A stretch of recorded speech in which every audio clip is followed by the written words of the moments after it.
Not that electronics isn't important, because it's very important, but what I mean by that is it's almost like there's getting to be more pressure on those offshore places because the mapping is so dang good and electronics are so dang good that a lot of the obvious stuff up on the banks, or just stuff you can see, whether it be grass, docks, whatever, just stuff that people are now overlooking because they have such great electronics.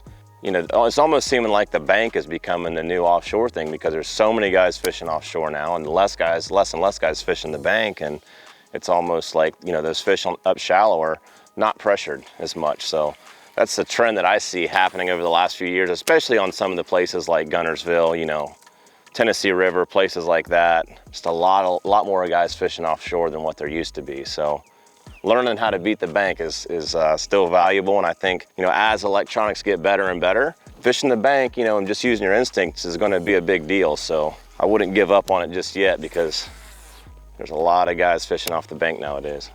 It just takes an instinct up on the bank, and the only way to really gain an instinct, going down the bank is time on the water. Electronics isn't going to show you every fish that's on every rock or log or in little, every little corner. So, spending a lot of time beating the banks, even though it may not be the deal per se that day, but I feel like in the future, as good as electronics are getting, learning how to go down the bank and pick up on little things and put fish in the boat is going to be the new version of offshore fishing, just because there's less and less guys doing it. So, and there's still a lot of great big fish that feed on bluegill that are up shallow, that are overlooked.